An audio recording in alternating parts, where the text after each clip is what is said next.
The morning mist hung heavy over the rolling fields of northern France on July 1st, 1916. Across a 25-mile front along the river Somme, over 100,000 British soldiers crouched in their trenches, bayonets fixed, watches synchronized, hearts pounding with anticipation. In just hours, they would participate in what their commanders promised would be the breakthrough that would end the Great War. Instead, they were about to endure the bloodiest single day in British military history. Before the sun set that evening, nearly 60,000 British soldiers would become casualties. 20,000 would never see home again. Entire communities would be shattered in a matter of minutes. The flower of Britain's youth, volunteers who had answered their country's call with patriotic fervor, would be cut down in waves across the shell-torn landscape of no man's land. This was not just a military disaster. This was a human catastrophe on an unimaginable scale. The origins of this tragedy stretch back to the winter of 1915, when Allied commanders gathered around polished tables in heated rooms, far from the mud and misery of the Western Front. For 18 months, the war had devolved into a deadly stalemate. From the North Sea to the Swiss border, two vast armies faced each other across a narrow strip of devastated earth, neither able to break through, both bleeding away their strength in futile attacks against wire and machine guns. Something had to be done. The British and French agreed to launch a massive joint offensive in the summer of 1916. The location was chosen not for tactical advantage, but for convenience. The Somme region was where British and French forces met on the Western Front. It seemed as good a place as any to attempt the great breakthrough that would restore movement to the war. Originally, this was to be a French-led operation, with the British playing a supporting role, but fate intervened in February 1916 when the Germans launched their own massive assault against the fortress city of Verdun. The French found themselves locked in a death struggle that would consume their reserves and attention. The burden of the Somme offensive fell to the British, transforming their supporting role into the lead.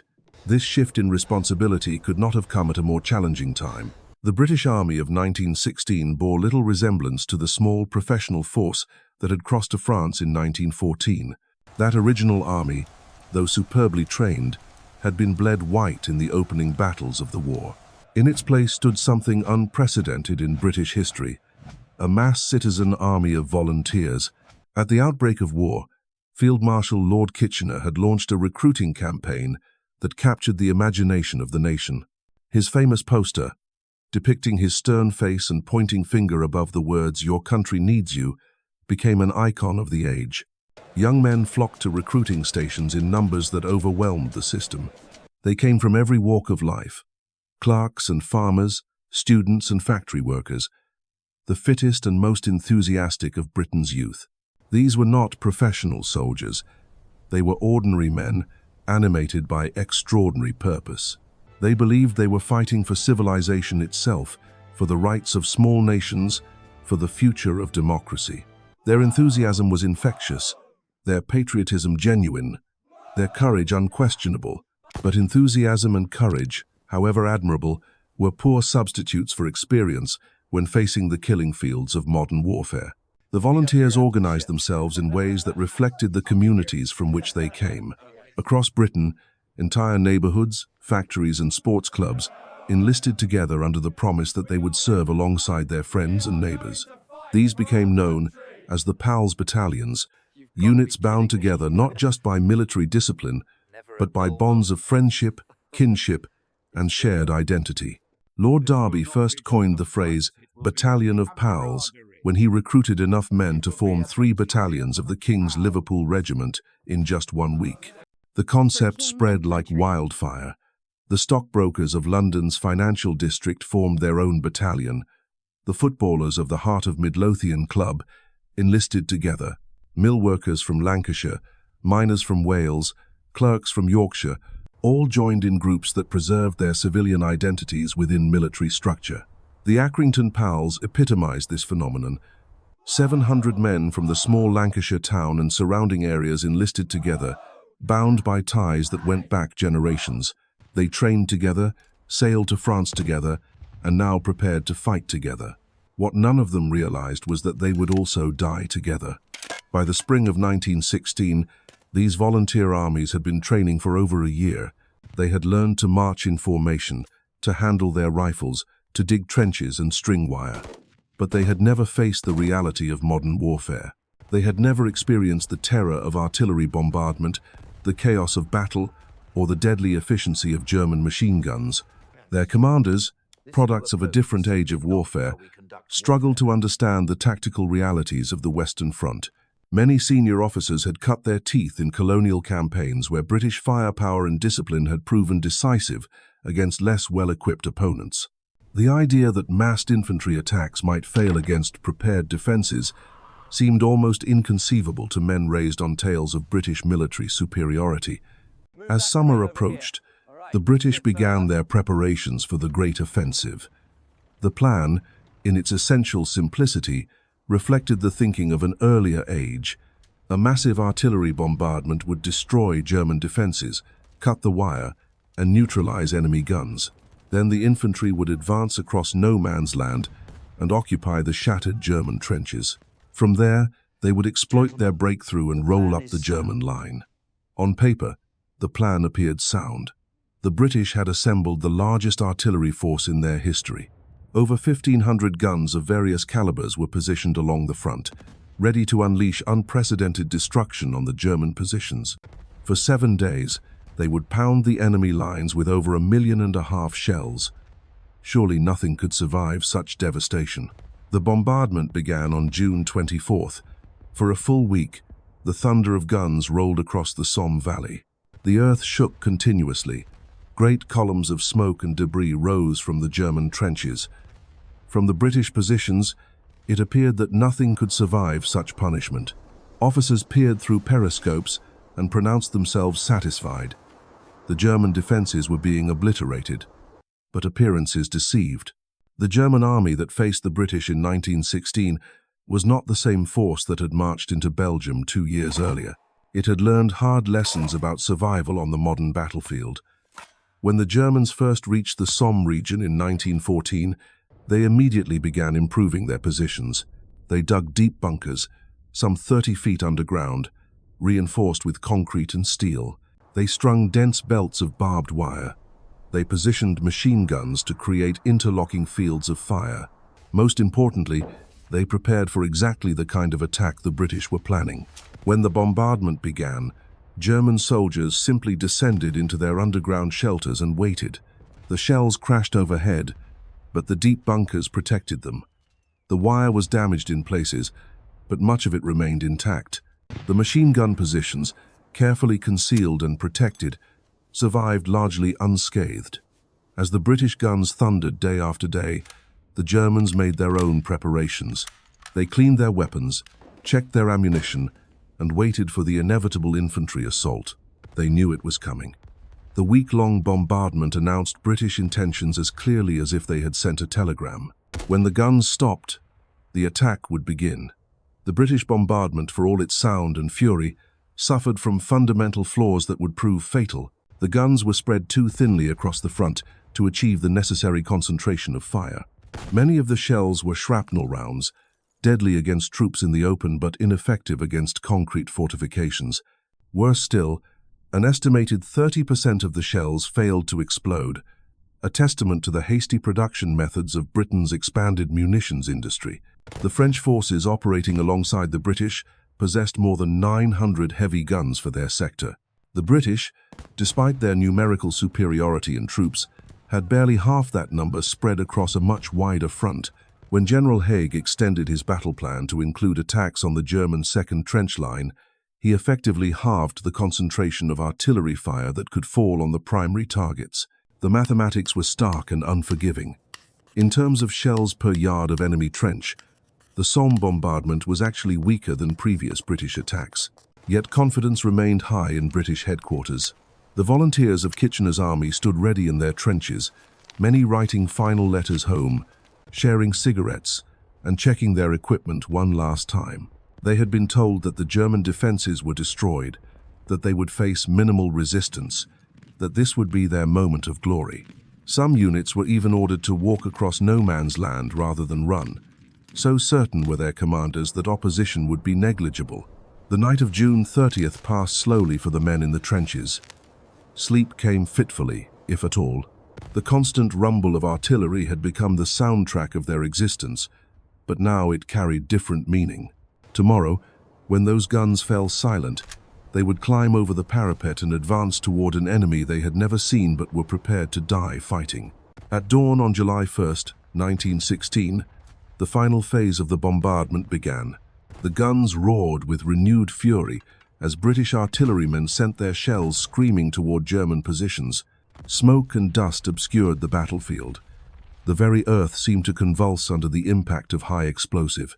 To watching officers, it appeared impossible that anything could survive such devastation.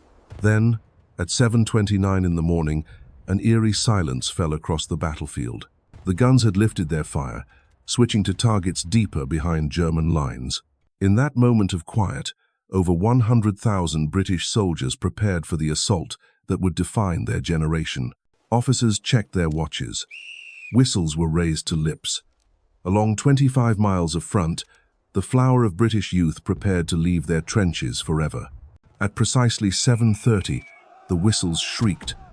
All along the British line, men climbed over the parapet and began walking toward the German positions.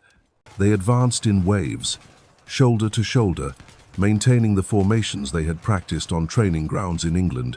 The early morning sun caught the gleam of their bayonets as they moved across the shell-torn landscape of no man's land.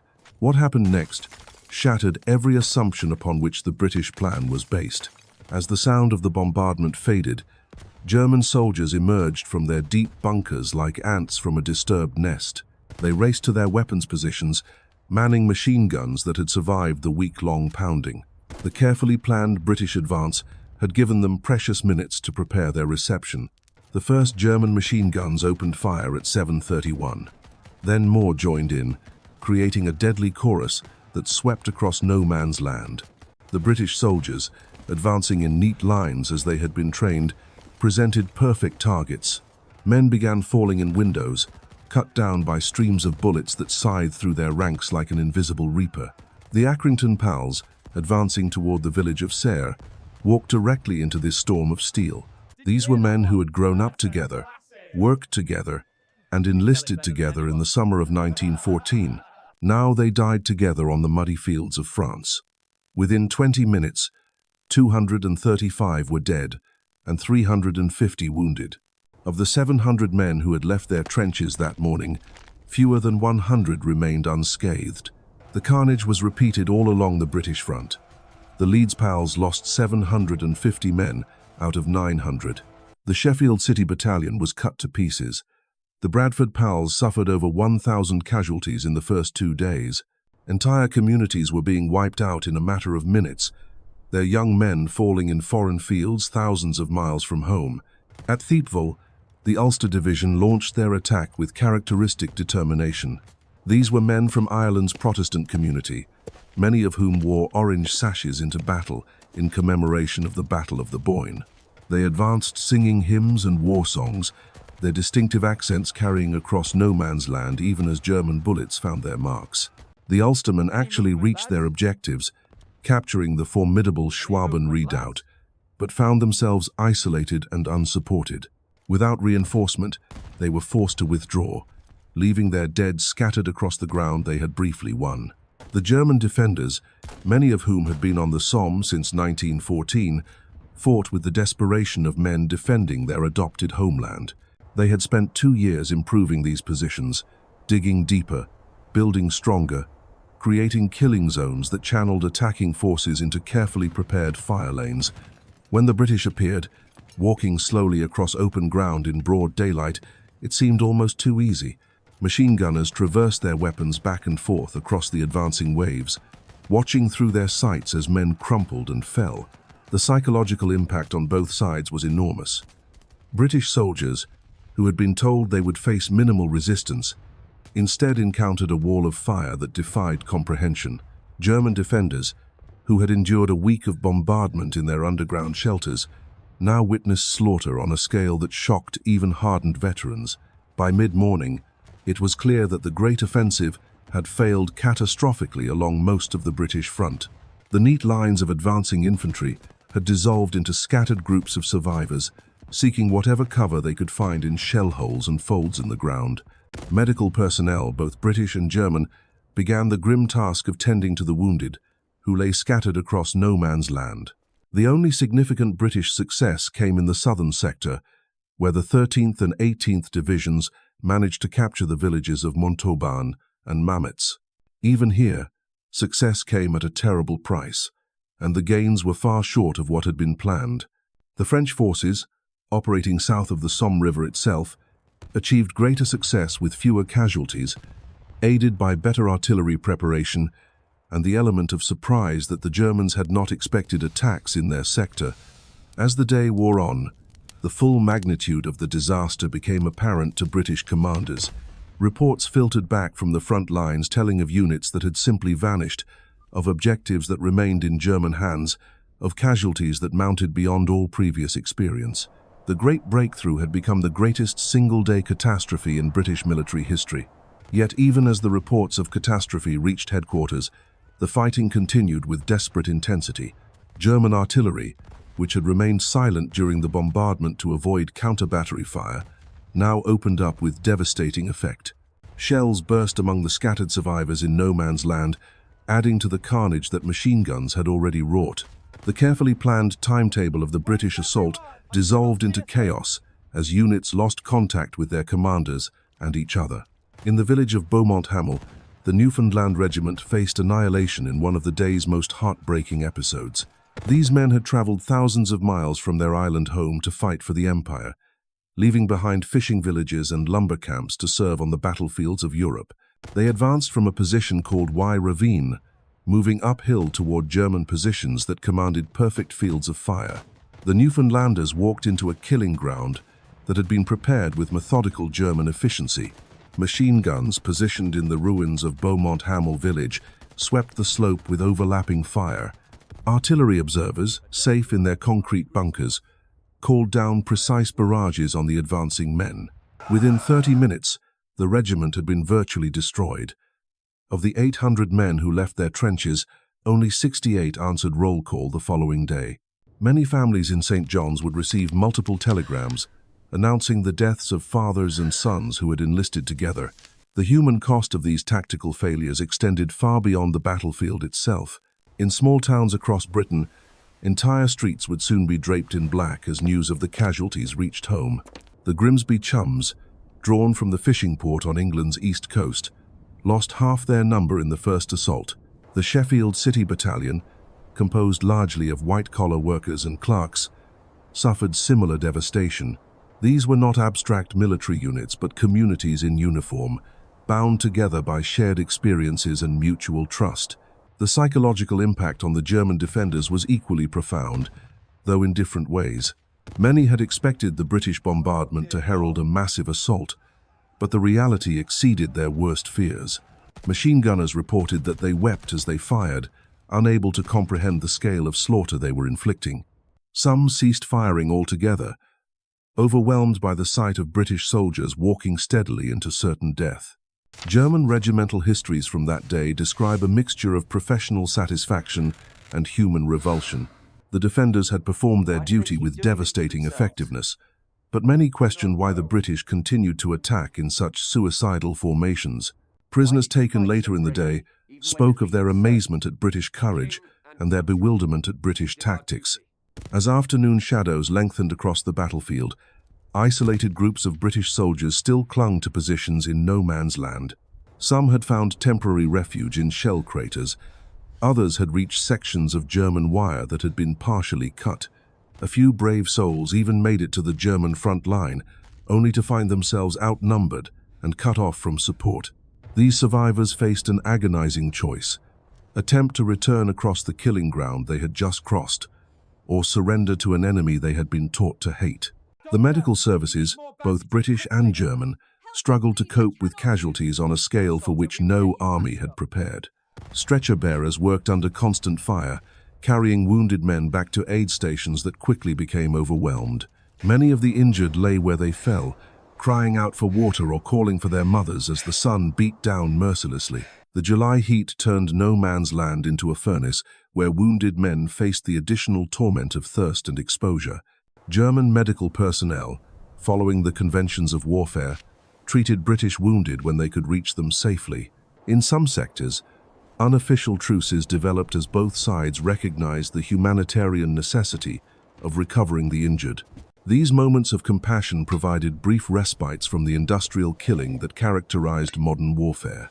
The failure of the first day's assault sent shockwaves through the British command structure. General Haig, the commander-in-chief, had staked his reputation on the success of the Somme offensive. The preliminary bombardment had consumed vast quantities of shells that had taken months to accumulate. The volunteer armies represented Britain's best hope of achieving decisive victory before the nation's resources were exhausted. Now, instead of breakthrough and exploitation, Haig faced the grim reality of unprecedented casualties for minimal territorial gain.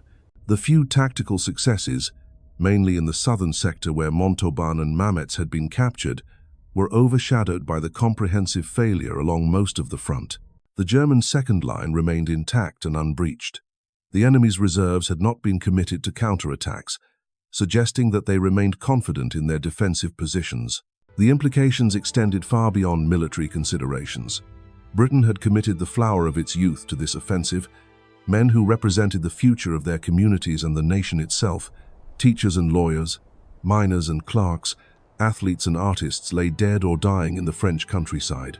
The social fabric of countless communities had been torn apart in a single day of fighting.